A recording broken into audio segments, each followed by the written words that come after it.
அஸ்ஸலாமு அலைக்கும் வரஹ்மத்துல்லாஹி தஆலா வபரகாத்துஹு. எம்பெருமானார் முஹம்மது நபி ஸல்லல்லாஹு அலைஹி வஸல்லம் அவர்களுடைய மஜார் இருக்கக்கூடிய மஸ்ஜித் நபவியின் உச்சபட்ச தளத்தில் நாம் இருக்கின்றோம். கீழே கூட்டம் அதிகமாக இருக்க காரணத்தினால் மட்டுமே இந்த இடத்த அவங்க திறந்து விட்டுருக்காங்க. அல்லாஹ்வுடைய நாட்டப்படி எம்பெருமானார் முஹம்மது நபி ஸல்லல்லாஹு அலைஹி வஸல்லம் அவர்களுடைய துஆவினா இங்கு மக்ரிப் தொழுவக்கூடிய ஒரு வாய்ப்பு கிடைத்தது. அல்ஹம்துலில்லாஹ். மிக மிக மிக மிக மிக விசாலமான ஒரு மிகப்பெரிய இடம். இந்த இடத்த நிறைய பேருக்கு பார்க்கறதுக்கு வாய்ப்பே அமைவது ரொம்ப கஷ்டம். ஏன்னா கீழே எல்லாம் தொழுதுக்கு கீழே போயிடுவாங்க. அவ்வளோ பெரிய இடத்தையும் இங்கே ஃபுல்லாக டெக்கரேட் பண்ணி வச்சுருக்காங்க. அல்ஹம்துலில்லாஹ்.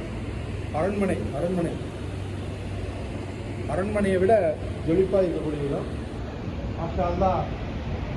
முஹம்மது நபி ஸல்லல்லாஹு அலைஹி வஸல்லம் அவங்களுடைய அந்த பச்சை குப்பா இது உள்ளதான் இருக்குது. அந்த மேல் தளத்தில் தான் நம்ம நடந்து வந்துருக்கோம். இந்த பாக்கியத்தை எல்லாம் வல்ல அல்லாஹ் நம் அனைவருக்கும் கொடுப்பானாக.